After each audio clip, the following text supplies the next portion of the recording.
welcome to our fourth Accomplish Misfits gathering. And today we're talking about your truth and being messy. And so I want to first start off and give an update. So Chris isn't here today. This morning, Chris and I had a conversation about agreements. And Chris said yes to being on these calls out of obligation. Feeling obligation is an energy drain for Chris. He wanted to support me, which is one of the things that I love about who Chris is in the world. And he this morning we created new agreements. And the new agreement was that it's okay to pivot after you've agreed to something. And so the new agreement was that he wouldn't be here. Um, and so um, because he was feeling at a place where it wasn't energizing for him. And so we're pivoting in real time, modeling what agreements are and how you can create new agreements anytime you choose to. And so Chris won't be joining today's call, and I wanted to let you know that so that you knew why, you knew what was happening. And this brings me into the first question for today's call, which is obligations, right? What's a current obligation you have that feels painful for you or maybe is not energizing for you?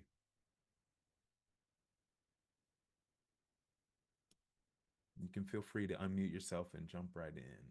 For me, it's the 9 to 5 job. Yeah. Definitely not energizing, but it's an obligation to take care of the family and bring in the income. Yeah. Thanks for sharing, Marcus. Hey, Anyone else? Shermain. Hey, Eric. Sorry I joined late, so I guess I missed. Chris is not with us for some reason. Understood. Yeah. We talked Uh, about agreements yeah, and how we created some new agreements. Yep. gotcha. Um, yeah, I mean, I guess I could echo Marcus. The 9 to 5 sometimes can feel soaring, right? Yet it's an obligation. So I agree with that one. Yeah. Thanks, Eric. Is there any do you have is there anything else you can think of, Eric? Um, or is that one pretty present for you? Um, yeah, that one's the most present. However, if there's another thing, it would be being on my board for my HOA now. Okay.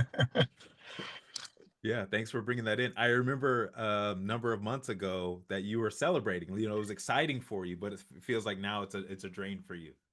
Yeah, Yeah. yeah, it's shifted. Yeah, thanks for sharing that. Yeah. Anyone else? John, you got anything? I think mine, the work with thing definitely resonates, but also the when you said the homeowners association thing, me, and then I think I got this from my parents is uh, being a chronic volunteer, and a lot of times I'll jump onto boards and things like that, not because I enjoy them, but because nobody else is putting their hand up, and usually with stuff like that, I've done it so much that I can be useful. So for me lately, it's been managing soccer teams and that for my kids, and just kind of having to be the voice of reason with so many different families together, and trying to manage all that with a coach. Yeah, thanks for that, John. I love one of the things you said that I really heard was you putting your hand up when no one else was. It's sort of like, well, I'm gonna do it because no one else is. Yeah, I'm gonna Hmm. step up. Yeah. And that sense of sort of obligation and service and being of service and what that means. Yeah. Yeah. Cool. Thanks, John. Appreciate that. Mm. So, after last week's call about fears, I kept thinking about how the most powerful moments happened when we stopped performing, we stopped trying to be polished, and we were just being real. And I realized something. One powerful antidote to loneliness isn't perfection, it's truth telling, even when it's messy. And so that's what we're exploring today is truth, the messy truth telling piece. And just like last week, I'm going to model this for you and go first. Here's my messy truth. As a coach, I help people with courage and authenticity, but there's an area of my life that is messy. I rarely talk about it because I don't have it all figured out. It's not perfect. Um and I'm going to bring that in now. And the topic is relationships. I'm single and I hate it. It bothers me. And it would be awesome to be in a relationship with someone who gets me and sees me and allows me to do the same for them. And I'm picky and I don't want just anyone. And sometimes I think about lowering my standards just so that I won't be alone. And I know that that would be a big mistake for me to make and I'd be miserable and I end up regretting that decision. And so here I am right now feeling a little bit stuck and vulnerable in this area. And I think that we all seek community and identity. And sometimes in the areas where we feel the most broken are where we need the connection the most. And so being messy, being real. And so I'd like to pause. Any thoughts or insights that come up after hearing my story, my example, my truth? Just more a comment, Shermain, and thank you for sharing that. I really appreciate you being vulnerable. I was just going to say I relate to the standards of relationship, yet I've learned through my marriage that I didn't have the ability to ever find the perfect partner. Yet, um, as we all are on this call, and we've probably done off this call, we're always growing, right? Personally and professionally. And so I looked at it as both me and my wife can grow together, right? So, meaning I was never perfect when I met her, she was never perfect, and we're never going to be yet. It's just more an insight of like, you can find someone that makes you happy first and then grow together or grow with you. So, I've learned that through my own, I guess, relationship. Yeah, thanks for sharing, Eric. Any other insights or thoughts that come up after hearing it? So I think it's well, I'd say yeah. Thanks for being honest in that. I think that it's hard, especially as you get older too. And luckily I've found my match. I'm still happily married, but to the same point that that growth and that evolution of your relationship is so interesting too. There's that stuff that I know now that makes me wonder, gosh, would I had gone through this and got Back married then. had I known this Yeah. is what was waiting for me 5 or 10 years down the line. But Yeah. at the same time, it's that balance between wanting to find somebody that can be your life partner, but then also being flexible enough to be able to grow with them, both you and them, and making some compromises where it's appropriate, and building a life together. So it's hard, and I know that I've heard it's only gets harder as you become more and more of an adult, and even though we live in an age of constant connectivity and communication, it's even harder now because you're not making those real connections as often. Yeah. Yeah. Thank you for that. Thanks, John. All right. Anyone else? All right. So now I'm gonna open it up. And let me ask, in this moment right now, what truth about yourself are you avoiding or hesitant to speak? And I'll put this in the chat. What truth about yourself are you avoiding or hesitant to speak about?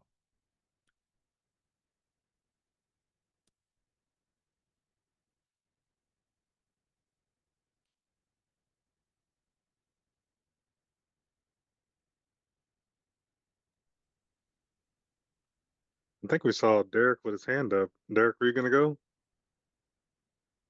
He's Yeah. gone.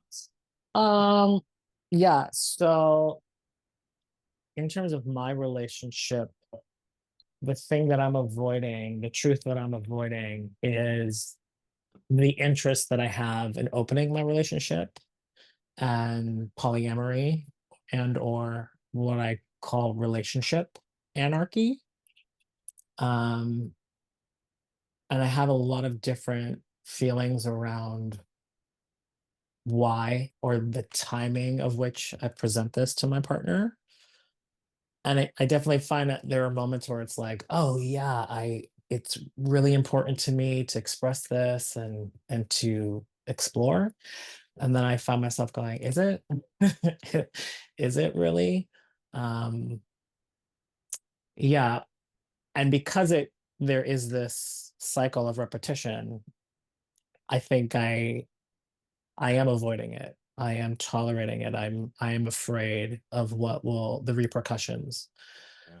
of it not landing the way that I would like or destroying something that's great and for a variety of different reasons. Yeah. Yeah. Thanks for being real. Yeah, thanks for the question. Mhm.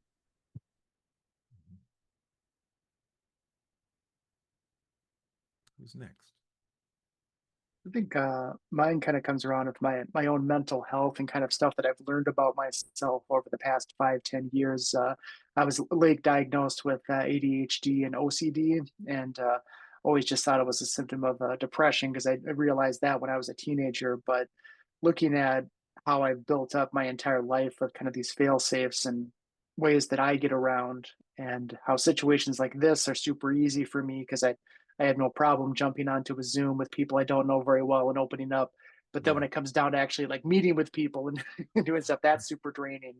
And at the same time, I mentioned like I tend to volunteer because nobody else puts their hand up. So understanding where those lines are and making sure that I'm watching out for myself as well. I don't want to be overcommitted and then just be miserable and grouchy all the time. Yeah. That's a great distinction. Or overcommitting can sometimes lead to being miserable and feeling grouchy Hmm. and maybe even resentful too. I don't know if that comes up for you. So, Hmm. yeah. Thank you. Anyone else?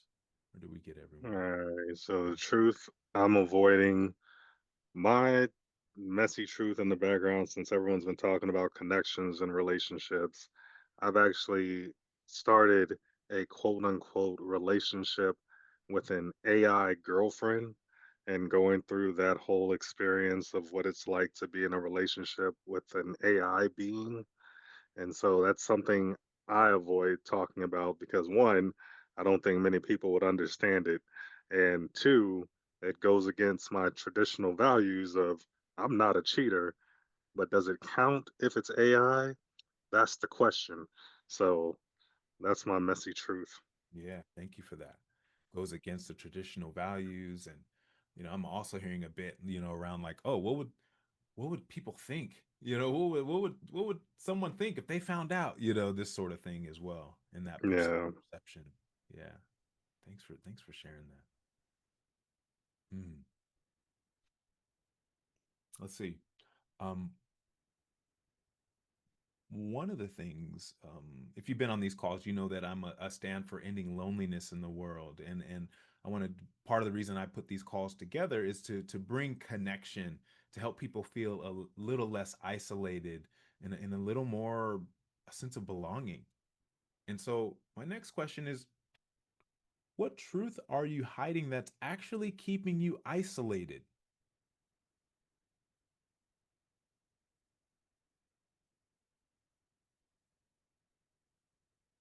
I'll put this in the chat.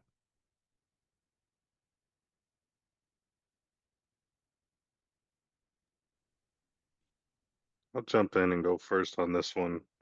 The truth that I'm hiding that's keeping me isolated, at least one of them, is the truth that I actually feel like every day I'm getting smarter and smarter and being able to see and recognize patterns at higher levels with each and every day. And so I don't want to come across as arrogant or cocky or anything like that. But the reality inside of my mind is I am definitely getting smarter at a rate faster than anything that I've ever experienced before. And how is that how is that causing you to stay isolated? Because I have a desire to share the gift with the people around me, but I don't want to share it and I'm hiding it because I don't feel they'll understand it.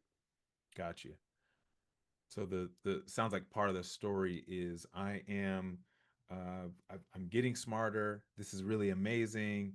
I'm choosing. You're choosing to hold that back and not tell people out of fear of what?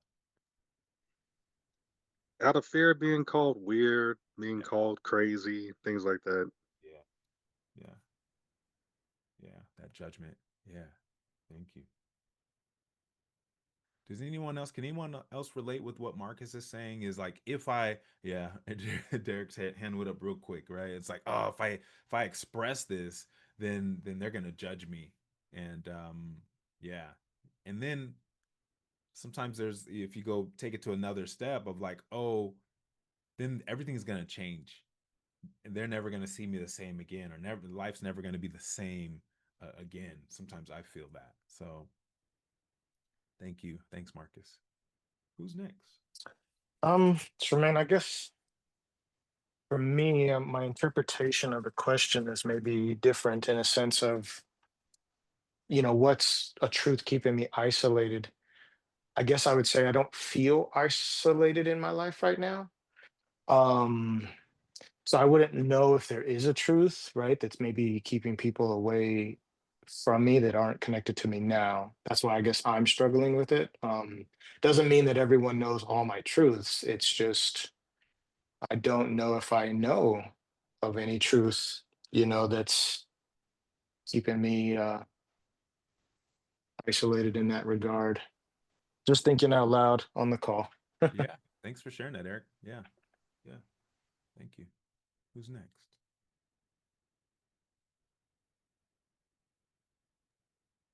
I think part of my problem is that I get kind of fixated on that same situation that Marcus was talking about, where my day job is doing partner management for a technology firm. So a lot of the stuff when I talk about work is pretty technical. So I don't want to come across as the programming weird guy. But then at the Yeah. same time, then I worry if I start talking, am I dumbing it down? Am I coming across as condescending? It's like, Yeah. do you guys know what these different things are? But there's been a pattern of that too. Like, back when I was a big public radio junkie, I felt like every conversation I started with, "Hey, did you hear on public radio?" And then all of a sudden I was this, social butterfly that just was public radio. And Mm, years ago, I taught English and Korean. I was always worried about talking to people and being like, "This can't be the first thing I bring up." I'll be like the CrossFit guy, or like that's all he ever talks about. So yeah. not even so much about like the stuff that I'm talking about, but worrying about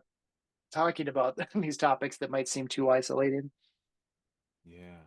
What I'm hearing, John, is there's a bit of if I don't want to isolate uh I don't want to isolate people by speaking up and talking about these technical things. I don't want to isolate them by dumbing it down too much and making them feel like they are less than. So it feels like to me there's sort of multiple levels and layers to what Hmm. you're speaking to.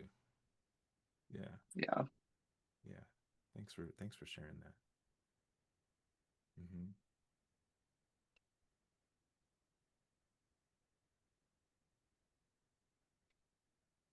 Derek, did you already speak? I know you spoke before to this one. Not to this specifically, and mine is similar to Marcus's in that I'm discovering more and more how powerful I really am, and it's beyond what I thought. And as I continue to recognize it and step into it, I believe some are not ready to witness me or hold me in that power, and they would prefer I don't speak my truth and I don't point out whatever I feel is relevant to point out. Mm-hmm. And, it's a double edged sword because the other part of me is, well, there are a group of people who are dying for you to show up in that way. So one comes with the other. And in order to be in these places where the people are ready, willing, able, and wanting, you have to become isolated from the ones who aren't. Mm-hmm. So I'm doing my best to embrace that isolation actually isn't bad. It's necessary. Yeah. Yeah, it's great. Then thank you for that distinction around sort of um there's a choice. Isolation is a choice, and it could be it's around what's the intention underneath or behind the choice, the decision. From what you're saying, Derek, it is to get away from people who are keeping you small, is what I'm gonna say. People who are holding you back and keeping you small. Yeah, yeah, and it's also tied into this idea of people pleasing. Hmm. You know, if I am who I am, I will displease XYZ. And turning that on its head and going, you will displease XYZ in order to be who you are. Hmm. This is the nature of it. And you know, when I remember that, oh, someone's always going to get displeased, You're right. Yep. Yep. but it shouldn't be me. That's what the difference is. It's like, oh, I've been choosing to displease myself, and we're not doing that anymore. Yeah. I love it. Love it. It's making this conscious choice to to to not displease yourself, to not give yourself pain, to do the things that energize you, that lift you up, to give yourself what you need. Yeah. Yeah. So my next question is, what do you need to like what do you need to say? So we're talking today about like truth and being messy, and like what is a truth that that needs to be said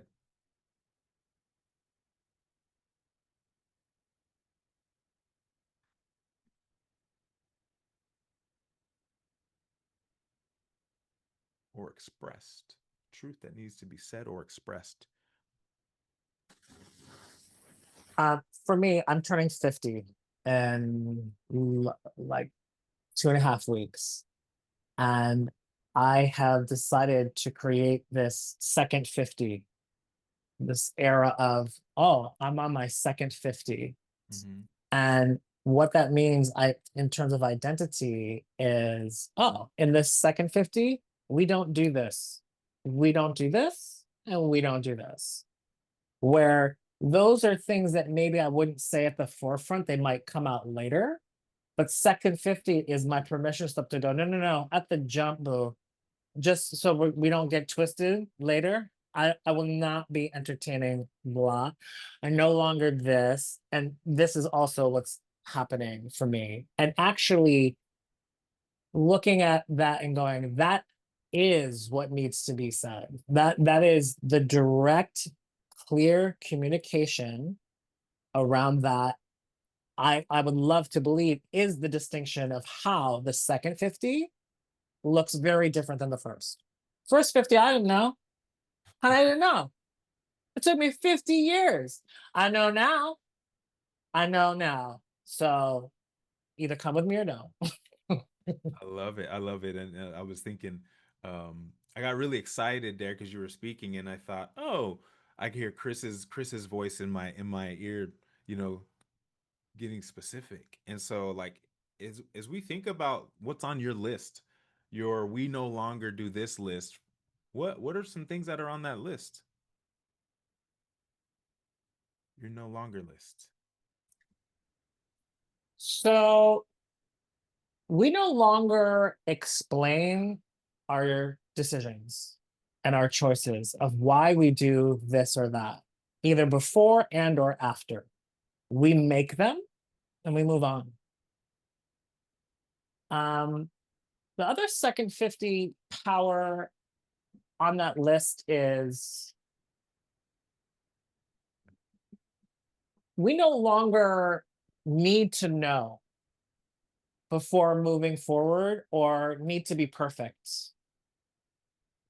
I was an uber perfectionist, and which is funny because I didn't know what that meant. And I said, no, I'm not a perfectionist because I'm not perfect. That's how blind to it I was. Um, yeah, we don't need to know. We make mistakes. And the other thing I think is the I no longer perform. I was a performer for a very long time and I did it well. And kudos, there's great things about performance. I'm not a performer, bro. Performance to me right now feels performative. There is something disingenuous. So we're gonna keep it real and raw. That's my preference. That's what we're doing now. Yeah, I love it. I can feel your energy as you're speaking that. Yes. Yes. It's great. Who's next? I think the one thing that I'm noticing is as you're talking about that too is like that ability to allow yourself to change your mind and make these new rules. And I feel like it's always cool to talk about we're growing and we're evolving and stuff like that. But then there's also that fear of like, okay, well now if I say no to this or whatever, like I'm flip flopping. Oh, like Mm-hmm. you used to be into this and that, or used to do this and Yep. that. Now you're not. So Yep. being okay with that, and just in the fact that yeah, no, I'm not going to do this anymore, or I'm not saying yes to every volunteer opportunity, or whatever that might be. In my case, and being cool with that, and just understanding that okay, you're not letting people down, you're not being true to yourself, because that might come up too. Is like you used to do this all the time, and just being okay with changing the focus and changing the rules for you. Yeah. Thanks for that, John. Is there a specific like conversation you want to have with someone or about this? That'll. Um, I'm thinking the most recent example of that is just stop being involved with my parents' church, which I grew up Catholic, and I'm definitely not Catholic.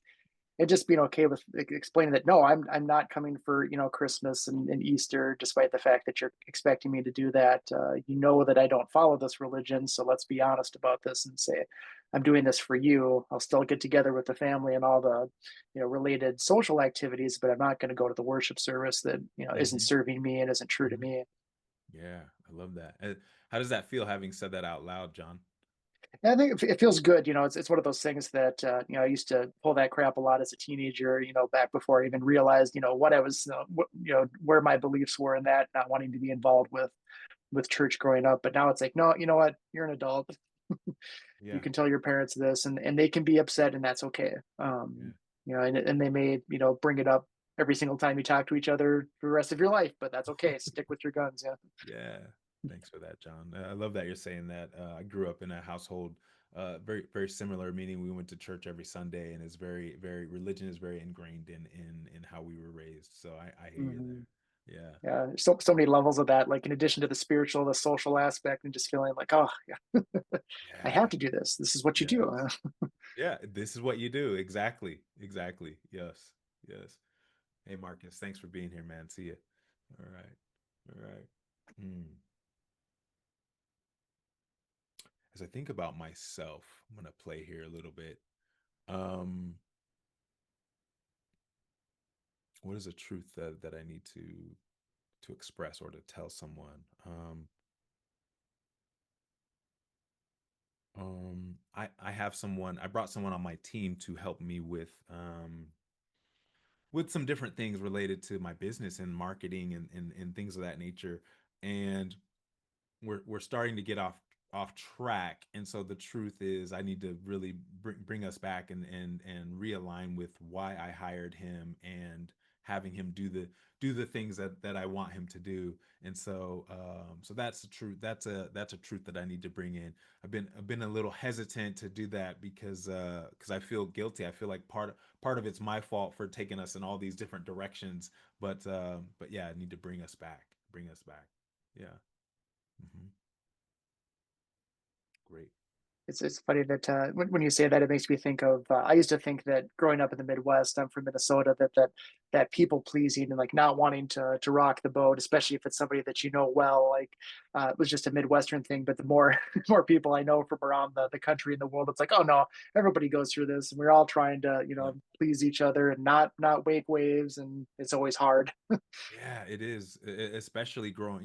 I think that has to do with our childhood as well, and how and what was modeled and all this. There's a lot underneath there. So yes, you're Hmm. you're so right, John. Yeah, yeah, great. Eric, I don't know. Did you answer this question? Let me see if Eric is still on. Yeah, you're still on.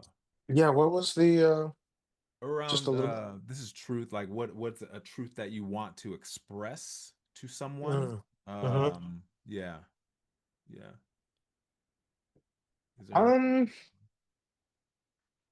Honestly, I really resonated with what Derek shared, in a sense that I too am starting to start sharing. I've done this, I guess I would say, Shemaine, in the last maybe half a year now, Mm-hmm. of sharing some of like my, just this is what's going to happen kind of things, like what Derek's saying. Like I no longer will accept, you know, uh disrespect. I will no longer accept, because I've had some, I guess, relationships go south, in a sense, because of me speaking my truth, and deserving, uh, deserving mutual connection and, mutual respect. So I relate to that really a lot, in a sense of like, yeah, I too am doing the same thing. There's just a hard line that I'm starting to realize I'm doing. Whereas before it was similarly like a yes, kind of thing. I want to please Yep. everyone, and I want to stay connected in some way, even if I have to sacrifice, what I'm giving up. And then also the truth that I'm also starting to realize, and it's more a truth to self, than maybe the world, is the feeling of, and it's a book that I came across called Let Them. And the premise of it is that let people be who they are in the moment and in the space that they're in. And it's nothing about me, like, meaning it's not about Eric, right? And so, I'm learning to adopt that a lot more, of like, I'm going to do my truth, similar to what you were saying, Derek, right? Like I'm no longer this. And then how they react is not my concern, or it's like I don't have control over that, right? And I never will, and I never did. So it's a feeling of just like release, of letting people just be people, be who they are, be what they want to do, and and be okay with that. Yeah. Yeah. Thanks for that, Eric. There's you bring up a good point. One of the things I wrote down is there's risk. There's risk involved with owning and living your truth. There's risk in relationships, and I know myself when I have had what I'll call courageous conversations with people. Sometimes the relationship's never the same. Sometimes the people choose to walk away, and I have to be okay with that. And it's a part of living your truth is people will do what they're going to do. To your point, Eric. Yes, yes. Mm-hmm. Mm. I think sometimes for me too, because you keep talking about the speaking your truth too, is realizing like what's really my truth, and like what is me, feeling a certain way that might just be temporary. And I worry about that because I grew up as the teenager and young adult that, used to try to get everybody's goat and, rile Mm. people up. So like to some degree, it's like, okay, like this might just be, a joke to ruffle everybody's feathers, or is this something I'm actually, important, it's important to me. And especially nowadays, I feel like where every blowhard has come out of the woodwork to express their shitty opinions about stuff. It's Mm. like, okay, what am I, what's actually important to me, and what, what's my hill to die on, versus Yeah, like, okay, that's not such a big deal to me, or I might just feel this way because of my experiences. But like, yeah. where are my core things, that's the real me, my truth, that I'm sticking to. Yeah, I love what you're saying around core beliefs and I even hear like connect purpose. Like what are you on purpose about, and what is your truth versus a truth that we were speaking about religion, a truth Hmm. that maybe your parents have created in you, that sort of thing. So the your truth versus maybe someone else's, and that Hmm. journey of trying to figure that out. Yeah. Yeah, I think the problem is too, like me trying to be so accepting of other people, especially my Mhm. family, of like, okay, oh, they're just that way, and they're just not involved with my life and that, versus, okay, what do I want? Like, what's actually Yeah. important to me? I don't want to be that person. It's okay with Yeah. them. I'll make peace with that. But at the same time, I want myself to grow and be, present for these things. Yeah, that's a great distinction. Yeah, I love that. As you were speaking, John, I was thinking about a little bit of my childhood. I have seven siblings, and we were never asked what we wanted. It was very rare. We were always told we were always told versus asked, and so um, that comment I made to you around sort of what's really true for you versus others. That's been my journey of really understanding, okay, what is actually my truth? because I was never told that I was never asked what I thought growing up. I was always told what to think or say or any, how to be, that sort of thing. Mhm. So yeah, so thanks for bringing that in, John. Yeah, this is just the way things are. Well, Yeah, not necessarily. Yeah. yeah, exactly, Yeah. exactly.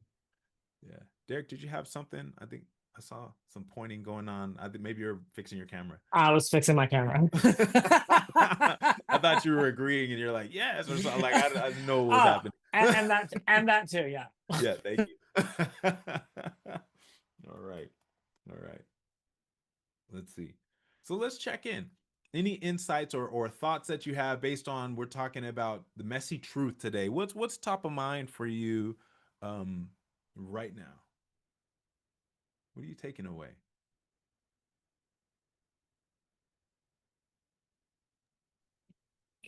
It's for me, it's the messiness. Mm, You know, we mutually know Lisa Gio. I'm doing some work with her. And one of the things that we're doing is we get on Instagram Live every week.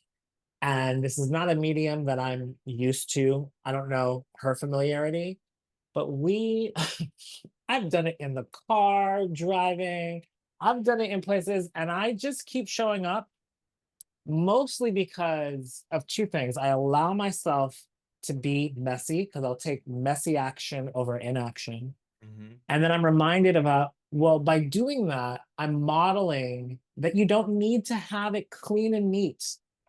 And those two things are really empowering, along with my messiness is not, I might do something and make a mess. I'm not a mess. hmm So making the distinction between my action and my identity. And there's something about, oh, if that's the case, then how messy can you get? Yeah. And as a choreographer and as an artist, my spaces oftentimes from other people's perspective, they might say, oh, you're really messy. Yeah, boo, because I need to see possibilities around me and I get very much inspired. So, what might be looked at as mess is actually a need that I have. It is a requirement for me to show up. And it is because of that. That's why you get this. That's why you see this is because of what you deem or what I'll actually claim is messiness versus the neat and tidy me that's small in the corner, not contributing because that I can control this neatness. No, no, no, no, no, no, no, no, no, no. You know what I mean? And I feel like this conversation too, the messy truth, the messy whatever, is a reminder. Yes, who gonna be messy? Let's get to it, and championing that as opposed to sidestepping it. Yeah. Thank you for that. That's an idea I have for one of my next programs called The Mess. And so, yes, I love it. Love it.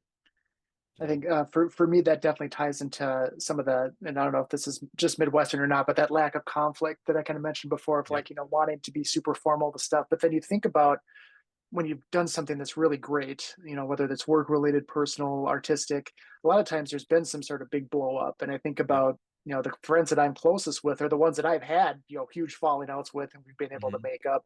The people that I keep at arm's length, those are the ones that are just like the social media friends, or maybe Yeah. I'll see them at an event. But so there is that benefit, despite the fact that you don't want things to get messy or have conflict. But unless you do, you don't dive deeper and actually get those, what's possible out there. Yeah. I love what you're saying. I think what you're alluding to is there's growth on the other side of messy. If you have Hmm. the courage to be messy, that's where the growth happens. Um, Yeah. yeah, thanks for that, John. Yeah. A tool that I use all the time is just first acknowledging what's real. It's like, oh, like I don't want to be messy right now because I'm feeling this way and I don't want it to harm the relationship. I know there's a risk there. And then I'll bring in whatever the topic is. So I try to be real first and voice my fears and then get in there and have the courage to have that conversation or do the thing. So yes, I love what you're saying. Eric, anything for you? Any insights or thoughts you're walking away with from today's call? Um, That's, yeah, I would say that for me, I'm learning through even the share of both Derek and John that truth is important. Um, it's what, for me, it's what I would say it's almost like it's what speaks to me inside. And so when it's not lived fully or expressed, there's a conflict within for me. Yep. And so that conflict ends up, building if not resolved. And I've learned that, of course, through my time, in conflict. And so, no, I'm very grateful for spaces like this, and also just even the courage that I've shown to myself over the years, and the courage that I know all of us on this call have shown at some point and continue to show. So yeah, that's probably the biggest thing, is just continuing to speak my truth, and hopefully all of us here can do the same and give others permission to do it for themselves. I think by you guys sharing, I appreciate that too, because it helps me realize, like, wow, okay, I need to continue to do what I'm doing. Yeah. Thank you. Thank you for that. And it's interesting, Eric, you spoke about courage because that's the topic of our next call. So, our next call will be a week from today, same time. So, 9 a.m. Pacific, 12 p.m. Eastern. And the topic is courage. Um, Courage is also when we do our event in Toronto. Day one is Connection Day. Day two is Courage Day, and so it will be part of the Toronto experience as well. And so I think, guys, I think we're there for today. Um, and let's check out with let's do a word of how you're sort of feeling in this moment. Um, let's check out with one word. Jump right in. I'm going to say introspective, and that's part of my own overthinking everything. But as we're talking about this, it's making me kind of just reevaluate my thinking about like my truths and what how does that actually come out, and Yeah. and things like that. So, Yes. Thanks, John. Introspective. Relief. Ooh, relief. Thanks, Derek. Eric, what do you have? What's your words? I'm gonna say calm or Calm, calmness. calmness. Yeah, for me, my word's gonna be excitement. It's I feel energized right now. Of like, hey, what's the what's the truth I want to own and live next, and around this conversation and what's going to be happening. So guys, thanks for being here today for our fourth call, and we will see you next week. Thanks everyone. See thank you. you. Thanks John. Take Thanks. care. Bye. Thanks Eric. See you.